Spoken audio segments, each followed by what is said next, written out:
Hello बच्चों, कैसे हो आप लोग। मैं हूं आपका बड़ा भाई मनीष और मैं आप सभी का एकलव्य माइंड्स पे दिल से स्वागत करता हूं। तो हम लोगों ने शुरू की थी लाइफ प्रोसेसेस की एक सीरीज़ जिसमें कि एमसीक्यूज क्वेश्चन हम लोग करते थे। और आज हम लोग आपके बोर्ड एग्ज़ाम 2026 के लिए पार्ट 3 लेकर के आ चुके हैं। So without wasting your time हम लोग मूव करते हैं अपने आज के सेशन के पहले क्वेश्चन पे। आज का जो हमारा पहला क्वेश्चन है ये हमसे कहता है भाई कि the break down of pyruvate to give carbon dioxide water and energy takes place in. ये एक बड़ा अच्छा क्वेश्चन है। अब यहाँ पे ये ब्रेक डाउन ऑफ पायरुवेट का मतलब है इसका लेना देना रेस्पिरेशन से। ये देखो भाई, मैं आपको बता रहा हूँ होता क्या है ना कि हमारे बॉडी में जब एरोबिक रेस्पिरेशन हो रहा होता है तो ये देखो भाई C6H12O6 ये ग्लूकोज है। इसका ब्रेक डाउन होता है ऑक्सीजन के प्रेजेंस में और हमें मिलती है चीज़ें क्या क्या, CO2 मिलेगा, वाटर मिलेगा और मिलेगी ढेर सारी एनर्जी। एक्चुअली 38 ATP मिलती है हमें। अब आप ज़रा बात समझो होता क्या है मेरे प्यारे बच्चों कि सबसे पहले जो ये ग्लूकोज है ना, मैं आपको एग्जैक्ट प्रोसीजर समझा रहा हूँ कि जो ग्लूकोज है शुरुआत में कन्वर्ट होती है ये 2 पायरुविक एसिड में और इसके बाद का जो प्रोसीजर होता है ये होता है मेरे प्यारे बच्चों माइटोकॉन्ड्रिया। आपने सुना भी होगा कि mitochondria is known as powerhouse of the cell. इसलिए कहते हैं क्योंकि इसके बाद ये दोनों के दोनों पायरुविक एसिड चले जाएंगे इस माइटोकॉन्ड्रिया में और इसके बाद जो कुछ भी प्रोसीजर होगा ये CO2 का प्रोड्यूस होना, वाटर का प्रोड्यूस होना, ATP का प्रोड्यूस होना, मेनली ये सारा का सारा होने वाला है मेरे प्यारे बच्चों माइटोकॉन्ड्रिया में। हमारा जो परफेक्ट आंसर यहाँ पे नज़र आ रहा है it is mitochondria, option number B. ठीक है भाई, चलिए। Moving towards our next question. हमारे सामने क्वेश्चन कह रहा है भाई कि आपके सामने एक रेस्पिरेटरी सिस्टम का डायग्राम है और ये आपको पहचानने बोल रहा है कि आप आइडेंटिफाई करो WXYZ को। तो भाई सबसे पहले मेरे को एक बात मैं आपको ना ये समझाने की कोशिश करता हूँ इस ट्रैक्ट को। फर्स्ट ऑफ ऑल ये जो पोर्शन है दिस इज़ आवर नोज़ और ये जो पूरा यहाँ से यहाँ तक रास्ता है भाई, ये रास्ता है मेरे प्यारे बच्चों नेज़ल ट्रैक्ट या नेज़ल कैविटी कह सकते हो। और यहाँ पे ये जो आपको एरिया नज़र आ रहा है ये एरिया है फैरिंग्स का। जो एरिया होता है ना वो पूरा वो फैरिंग्स का एरिया है। और इस फैरिंग्स के एरिया के ज़रा सा नीचे ये जो पार्ट एग्जैक्ट आपको नज़र आ रहा है W, this is actually लैरिंग्स। W क्या हो गया भाई, W हो गया लैरिंग्स। And next X। मेरे प्यारे बच्चों ये लैरिंग्स से होते हुए आप देखो ज़रा यहाँ पे ये जो पाइप यहाँ से गुजर रही है ना, this pipe is actually trachea. W हो गया भाई हमारे पास लैरिंग्स और X हो गया ट्रैकिया। अब ज़रा सा आगे बढ़ोगे ना मेरे प्यारे बच्चों तो ये जो ट्रैकिया है यहाँ से जो ये बाइफर्केट कर रहा है 2 पार्ट्स में, यहाँ पे ये ट्रैकिया जो 2 पार्ट्स में बट रहा है ये ब्रोंकस, जो कि वही primary bronchus, secondary bronchus, tertiary bronchus. Y हो गया मेरे प्यारे बच्चों ब्रोंकस। और आप Z की बात करेंगे मेरे प्यारे बच्चों तो ये जो ब्रोंकस आगे चल के और ये बट रहा है ना ब्रोंकस बहुत सारे ब्रांचेस में, इन्हें कहते हैं ब्रोंक्यूल्स और यही ब्रोंक्यूल्स लास्ट में आते हैं एल्वियोलाई के पास। Z are actually bronchioles. तो क्या हुआ भाई, W हो गया यहाँ पे अपने पास लैरिंग्स, फिर ट्रैकिया, फिर ब्रोंकस, फिर ब्रोंक्यूल्स। तो कौन सा है भाई इसमें से, तो W लैरिंग्स, X जो है वो ट्रैकिया और Y bronchus and Z bronchioles. Option number D is our correct answer. Moving towards our next question. ये सवाल है अपने पास ऑटोट्रॉफिक न्यूट्रिशन को लेके। देखो भाई मैं आपको ज़रा सा ना इस चीज़ को डिटेल्स में समझा रहा हूँ। मेरा मकसद सिर्फ आपको एक क्वेश्चन करवा देना नहीं है बल्कि चीज़ों को रिवाइज कराना भी है। देखो मैं आपको समझा रहा हूँ। फर्स्ट ऑफ ऑल मेरे प्यारे बच्चों जो न्यूट्रिशन है ये न्यूट्रिशन होती है मेनली 2 तरीके की। सबसे पहले अपने पास है ऑटोट्रॉफिक न्यूट्रिशन और जो दूसरी अपने पास मेरे प्यारे बच्चों वो है हेटेरोट्रॉफिक न्यूट्रिशन। तो फिलहाल बात करते हैं ऑटोट्रॉफिक की। जानते हो मेरे प्यारे बच्चों ऑटोट्रॉफिक न्यूट्रिशन जो है ना ये 2 टाइप की होती है। वन इज़ फोटोसिंथेटिक न्यूट्रिशन या फोटोसिंथेटिक ऑटोट्रॉफिक न्यूट्रिशन और दूसरी होती है मेरे प्यारे बच्चों कीमोसिंथेटिक। सबसे पहली बात मैं आपको बताऊं मेरे प्यारे बच्चों कि दोनों ही न्यूट्रिशन में एनर्जी कहाँ कहाँ से मिलेगी। जो फोटोसिंथेटिक न्यूट्रिशन है इसमें एनर्जी मिलती है सनलाइट से और जो कीमोसिंथेसिस है इसमें एनर्जी मिलती है केमिकल्स के ऑक्सीडेशन से। अब देखते हैं ज़रा कि फोटोसिंथेटिक न्यूट्रिशन में कौन कौन से ऑर्गेनिजम्स पार्टिसिपेट करते हैं। तो भाई एक बात समझ लो, जितने भी ग्रीन प्लांट्स हैं मेरे प्यारे बच्चों, वो सारे के सारे ग्रीन प्लांट्स फोटोसिंथेसिस परफॉर्म करते हैं मोस्टली।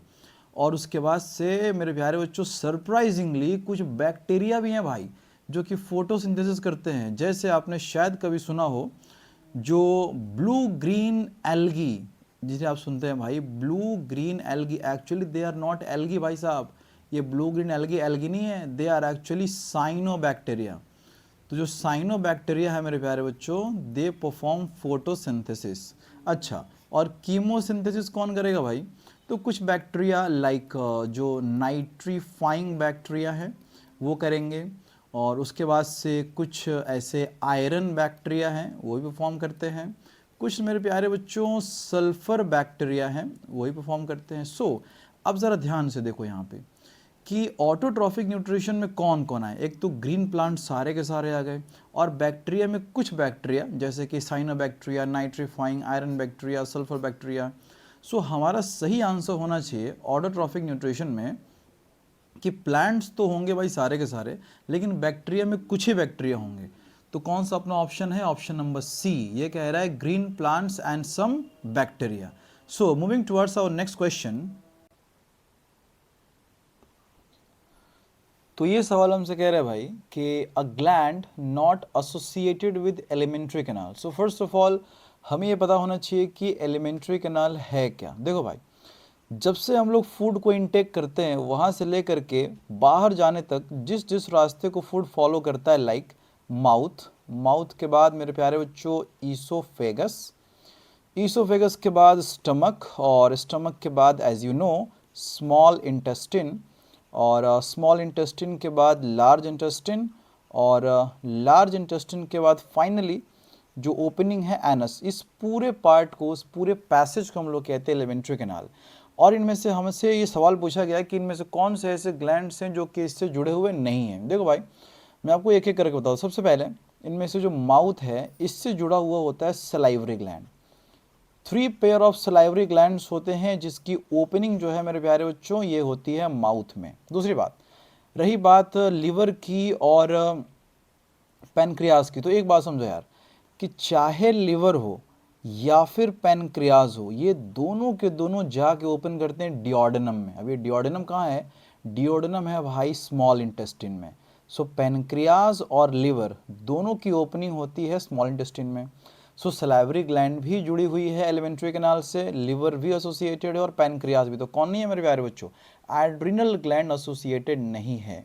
सो आपका ये सवाल हो सकता है कि सर ये एड्रिनल ग्लैंड कहाँ है? तो ये होती है मेरे प्यारे बच्चों किडनी के ऊपर एक छोटा सा ग्लैंड है जिसका नाम है एड्रिनल ग्लैंड। चलिए, so moving towards our next question. ये क्वेश्चन कह रहा है कि आपके सामने एक डायग्राम दिया हुआ है and you have to identify कि इस डायग्राम में हो क्या रहा है। देखो भाई, एक बात हमें समझ आ रही है कि यहाँ पे अपने सूरज देवता हैं भाई, और ये सूरज देवता का काम है यहाँ पे सनलाइट देना, और इस सनलाइट की वजह से यहाँ से एक लंबी सी चेन बनी है। वाटर लगातार लगातार रूट से एक सक्शन प्रेशर के थ्रू लगातार ऊपर की हो जा रही है। तो अब ये समझो कि वाटर का लॉस हो रहा है, वाटर का लॉस हो रहा है in the form of water vapour, और इस प्रोसेस को कहते हैं ट्रांसपीरेशन। सो हमारे पास ऑप्शन नंबर ए कह रहा है कि movement of water during transpiration in a tree. So option number A is our correct answer. So moving towards question number 6। ये क्या कह रहा है भाई? ये क्वेश्चन हमसे कह रहा है कि which of the following are chiefly digested in the stomach. तो मेरे प्यारे बच्चों देखो, एक बात समझो यार, स्टमक में मेनली जो डाइजेशन है ये होती है प्रोटीन की, और थोड़ा बहुत थोड़ा सा माइल्ड डाइजेशन होता है मेरे प्यारे बच्चों फैट्स का, लेकिन मेनली जो डाइजेशन है वो होती है प्रोटीन्स की। तो अगर आप मेरे से पूछो कि किन किन चीज़ों का डाइजेशन होता है, तो डाइजेशन होता है प्रोटीन का। लेकिन आप मेरे से अगर एम्फेसाइज करके पूछोगे कि सर और बताओ और कौन से न्यूट्रिएंट का डाइजेशन होगा, तो मैं बोलूँगा कि थोड़ा बहुत ना के बराबर फैट्स का भी डाइजेशन हो पाएगा। सो हमसे क्वेश्चन पूछा गया था चीफली, कौन मेनली डाइजेस्टेड है? So fat, sorry, proteins are our correct answer. So moving towards our next question, question number 7।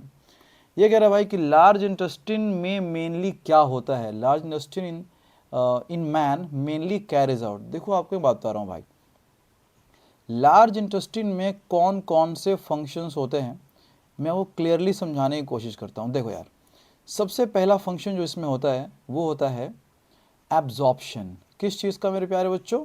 Absorption of water. और जो दूसरी चीज़ है वो है एब्जॉर्प्शन ऑफ सॉल्ट्स, जैसे कि सोडियम क्लोराइड वगैरह। और जो तीसरी चीज़ है मेरे प्यारे बच्चों, एक बात बढ़िया समझो, इस लार्ज इंटेस्टिन में बहुत सारे ऐसे ना काम के बैक्टीरिया होते हैं, सिम्बायोटिक बैक्टीरिया।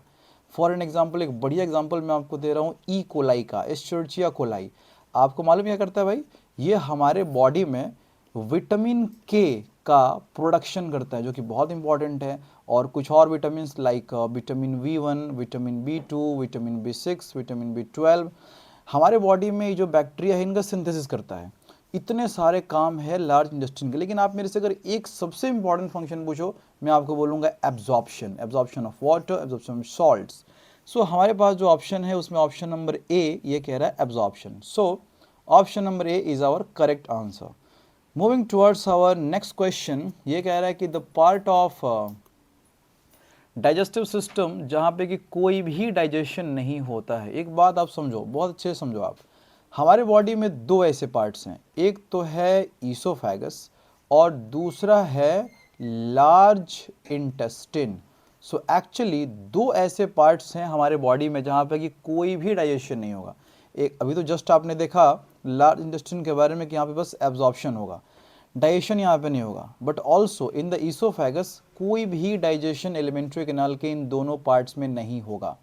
सो फिलहाल तो हमारे सामने ईसोफेगस ही है। ये तो ऑप्शन में है नहीं हमारे पास large intestine. So option number D is our correct answer. So moving towards our second last question, question number 9। ये क्या कह रहा है हमसे प्यारे बच्चों? ये कह रहा है कि हमारे बॉडी से लंग्स के थ्रू मेनली किन चीज़ों का एक्सक्रीशन होता है, रिमूवल, कौन कौन सी चीज़ें लंग्स से बाहर जाती हैं? जैसे देखो यार, जब हमारे बॉडी में रेस्पिरेशन होता है ना, एरोबिक रेस्पिरेशन, उसमें क्या होता है कि जो ग्लूकोज है C6H12O6, जब ये ऑक्सीजन से रिएक्ट करता है तो ये क्या क्या बनाता है मेरे प्यारे बच्चों? ये बनाता है CO2, ये बनाता है वाटर, और ये यहाँ पे प्रोडक्शन होता है एनर्जी का। सो मेनली क्या क्या प्रोड्यूस हुआ? CO2 और वाटर। क्या ये हमारे बॉडी में किसी खास काम के हैं? जी नहीं, हमारे बॉडी में किसी खास काम के नहीं है। मेनली जो ATP का प्रोडक्शन होना था वो तो हो गया, एनर्जी तो प्रोड्यूस हो गया। तो CO2 और वाटर को तो हमारी बॉडी से बाहर जाना पड़ेगा। कौन लेके जाएगा? तो लंग्स लेके जाएगा। सो हमारे बॉडी में मेनली CO2 तो बाहर जाएगा ही जाएगा, उसके साथ साथ जो वाटर होंगे वो भी वाटर वेपर के फॉर्म में बॉडी से बाहर चले जाएंगे। So CO2 and water is our correct option. So moving towards our last question, ये कह रहा है कि रेस्पिरेशन में जब एयर का पैसेज होता है तो किस तरीके से किन किन चीज़ों से होते हुए, किन किन पार्ट से होते हुए एयर हमारे बॉडी के अंदर आती है, अंदर। देखो मैं आपको समझा रहा हूँ एक डायग्राम के थ्रू। वो आज के ही सेशन में हम लोगों ने एक डायग्राम देखा था, आपको याद होगा। ये देखो, यहाँ पे हमने शुरू में ही देखा था मेरे प्यारे बच्चों। मैं आपको एक दूसरे कलर से दिखा रहा हूँ यार, देखो ध्यान से भाई।